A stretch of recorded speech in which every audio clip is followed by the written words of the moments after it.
है ये पिछले 10 वर्षों से और पिछले 10 वर्षों से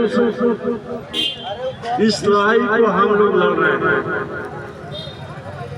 और इस लड़ाई में योगदान देने के लिए हमारे मित्र और हमारे बगल के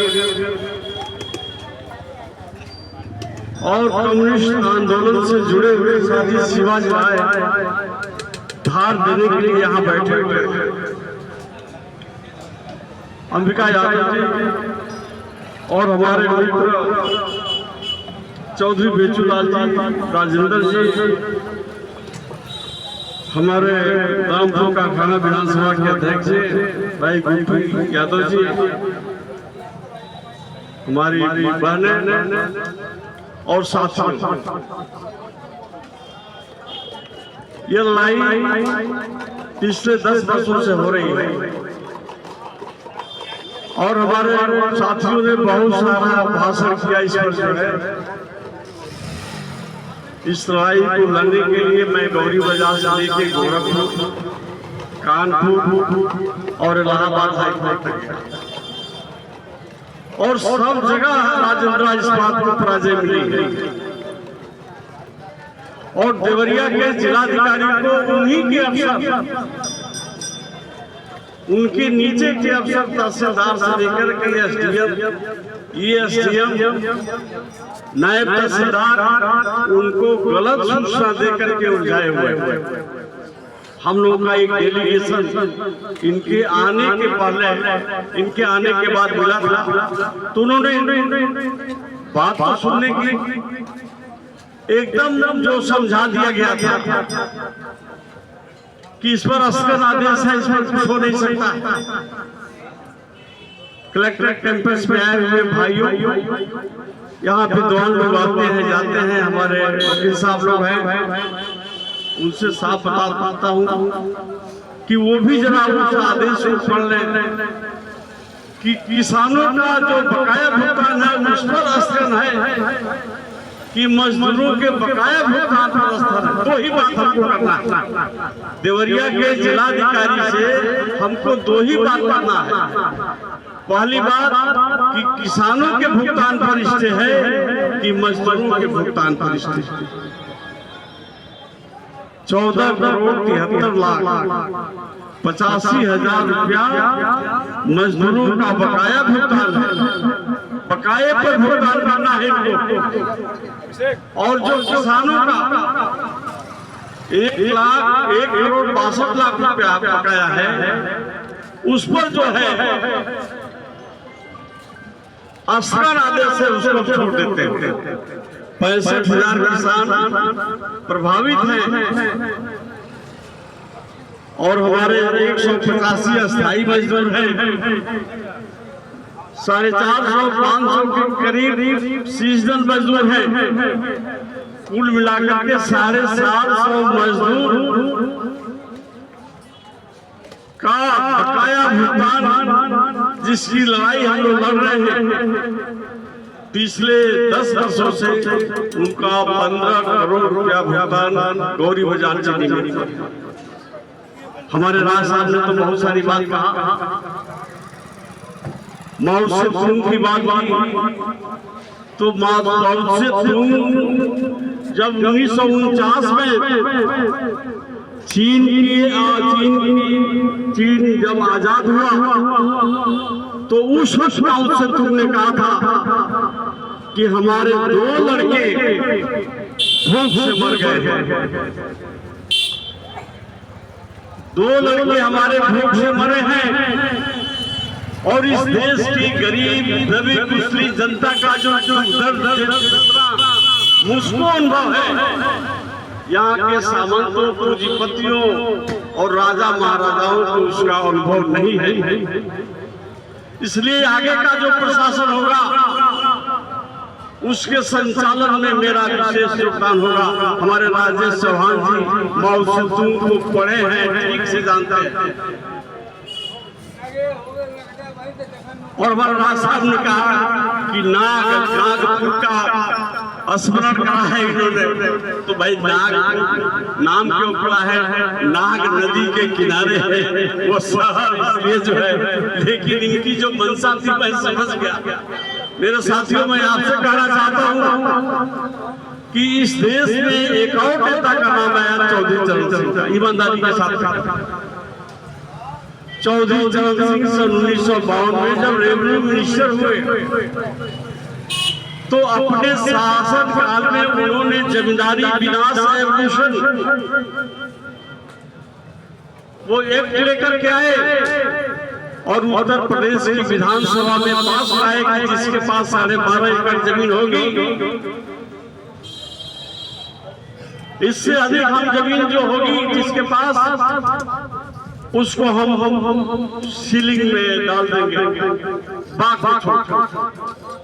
आपके यहाँ तो ऐसा मसीहा पैदा हुआ जिसने कर लिया, लेकिन आपके इस प्रदेश के सटे बिहार है, बिहार का मैं भाषण सुन रहा था, बिहार में कर्पूरी ठाकुर भी चाहे कर ले और वो भी प्रस्ताव लाए सन 71 में जब वो बिहार के मुख्यमंत्री बने, लेकिन उन्हीं के विधायकों का विरोध उनको बिहार की विधानसभा में चलना पड़ा, जिसका परिणाम यह हुआ कि बिहार के अंदर 2 से 3% जिनके पास आबादी है, उनके पास बिहार में 100 एकड़ में 34 एकड़ जमीन है। ये जो कास्ट सेंसस हुआ है और जमीनों का जो वितरण दिखाया गया है उसके अंदर जो है, तो जिनके पास जिनकी आबादी 2 से 3% है, उनके पास 34% जमीन है। ये बिहार की असमानता है और घर बनाने तक की जमीन है मिडिल क्लास के पास, और नीचे की बात तो अब छोटी। इसलिए असमानता की जो जड़ें हैं ये बहुत गहरी है। और डॉक्टर लोहिया ने कहा कि डेस्परेटली में भी review by caste historical not class historical, असमानता को कैसे खत्म करेंगे? तो कम्युनिस्टों ने तो हमारे शिवाजी राय ने तो सीधे सोच लिया कि भाई हमारे पास बंदूक का सहारा होगा, बगैर इससे काम नहीं बनने वाला है। तो अपने यहाँ चीन में कर लिए, अन्य कम्युनिस्ट देशों में कर लिए, लेकिन हमारे यहाँ ये संभव नहीं हो पाया। ये बहुत बड़ा दुर्भाग्य है हमारे देश का। ये इतना बड़ा दुर्भाग्य है कि जो काम बहुत पहले होना चाहिए, भारत के लोकतंत्र में राजा रानी का कोई महत्व नहीं होता, क्योंकि यहाँ जनता अपने वोट से अपना नुमाइंदे चुनती है। और राजा रानी तो कभी खत्म हो गया जब 1947 में देश आजाद। इसलिए राजा रानी का महत्व बहुत गर्व है। हमारे जो पढ़े लिखे लोग हैं उनकी बात बता रहा हूँ साथियों, कि पढ़े लिखे लोग जब किसी को राजा शब्द कह करके पुकारते हैं, उनको कहते हैं तो हमारी आत्मा जल जाती है। उनको राजा कहलाने का हक नहीं है, और राजा के सम्मान को और बढ़ा देने का काम करते हैं।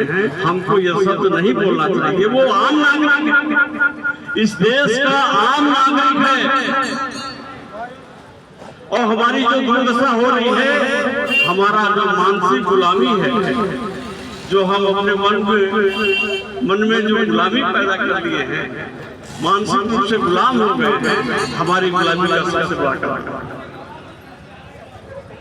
इसलिए मैं कहना चाहता हूं कि हमें नहीं लगता है कि आने वाले दिनों में कोई चौधरी चरण सिंह और कर्पूरी ठाकुर जैसा नेता बिहार और उत्तर प्रदेश में पैदा होगा। अभी बहुत समय लगेगा। हमारे चौधरी बेचूलाल जी और चौधरी साहब की नीतियों से हम भी प्रभावित रहे हैं, इसलिए उनका मैं आदर करता हूँ, सम्मान करता हूँ। उनकी लिखी हुई पुस्तक जो है the economic nightmare in India its cause, ये बहुत अच्छी पुस्तक है। भारत की भयावह आर्थिक स्थिति कारण और समाधान। इस पुस्तक को लिखा है इस देश के पूर्व प्रधानमंत्री किसान नेता Chaudhary Charan Singh, the economic tight where in India is एक एक लाइन में पढ़ा हूँ और जिस तरह से पब्लिक सेक्टर का उन्होंने उल्लेख किया है, अगर उस किताब को हमारे जो नौजवान साथी हैं जो पढ़ लें तो उनका दिमाग खुल जाएगा, एक बड़े आंदोलन को जो बिना कहे पढ़ जाएगा। ऐसी स्थिति में मैं आप लोगों से आग्रह करता हूँ, निवेदन करता हूँ, उस समय के बाद जो है कोई प्रशासनिक अधिकारी आएगा और हमारा ज्ञापन लेगा। और 2015-16 की बात, देवरिया जिले में 5 चीनी मिले थे, 5 में 4 तो बंद हो गई। एक प्रतापपुर चीनी मिल जो एशिया की सबसे पहली चीनी मिल 1930 में लगी, वो भी चीनी मिल बजाज की चीनी मिल थी, वो भी बंद होने जा रही। उस समय उत्तर प्रदेश के मुख्यमंत्री अखिलेश यादव जी थे, हम और गणेश लाल श्रीवास्तव दोनों लोग गए, तो उन्होंने प्रश्न किया कि दीनानाथ जी आप तो मिलते नहीं हमसे, क्या आए हैं आप? तो हमने कहा कि हम आए इसलिए हैं कि एकमात्र देवरिया की चीनी मिल जो कभी 14 चीनी मिले हुआ करती थी, रोजगार का अवसर प्राप्त होता था, वो भी चीनी मिल बंद होने जा रही है। हमने उनसे अंदर विनय किया कि किसानों और मजदूरों के हित में चीनी मिल बंद न की जाए।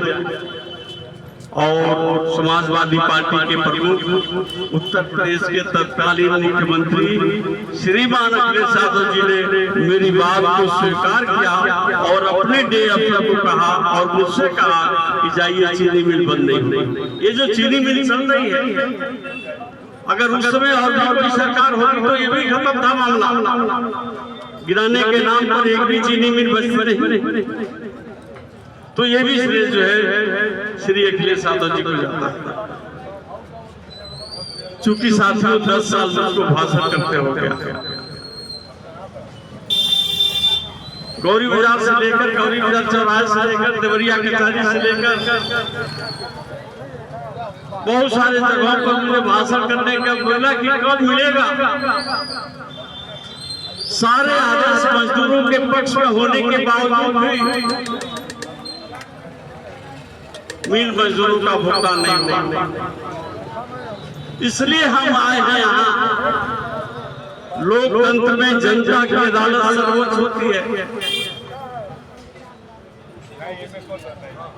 और इसका सीधा सीधा उदाहरण है कि एक सरकार ने कहा कि इस बार हम 400 के आएंगे, लेकिन इस देश की जनता ने कहा कि नहीं भाई, तुमको 400 नहीं लाने देंगे, हम तुमको 240 से बढ़ देंगे। अंत में बैसाखी के सारी ये हुकूमत ये सरकार चल रही है। इसलिए मैंने कहा कि जनता की अदालत को देवरिया के जिलाधिकारी से लेकर के इसके बाद दूसरी जो अदालत लगती है सिविल कोर्ट, उनको भी मानना पड़ता है, क्योंकि हमारे जो विधायक जाते हैं उत्तर प्रदेश की विधानसभा में, जो संसद में जाते हैं, कानून बनाते हैं, उस कानून का अनुपालन जो है कोर्ट से लेकर के जो है जो हमारी कार्यपालिका है, हमारे जो अफसर हैं, उनको भी पालन करना पड़ता है। इसलिए हम आग्रह करेंगे, निवेदन करेंगे कि हमारे देश के जो वकील साहब लोग हैं, हमारे जो राष्ट्रपति है, जो इस देश को चलाने के लिए जो व्यवस्था की, पार्लियामेंट्री डेमोक्रेसी, संसदीय प्रजातंत्र की जड़ें इस देश में सबसे गहरी है और कोई ऐसा रास्ता नहीं है इस देश को चलाने के लिए इसको छोड़ दिया जाए। संसदीय प्रजातंत्र की राह को अगर छोड़ दिया जाए तो कोई दूसरा रास्ता नहीं है इस देश को चलाने के लिए। सबके काम बटे हुए हैं। और हमारे जो राष्ट्रपति थे, राष्ट्र महात्मा गांधी भी बैरिस्टर थे, सरदार पटेल भी बैरिस्टर थे, बाबा साहब डॉक्टर भीमराव अम्बेडकर जो दुनिया का सबसे अनोखा और लचीला संविधान दिया वो भी बैरिस्टर थे, पंडित जवाहरलाल नेहरू भी बैरिस्टर थे।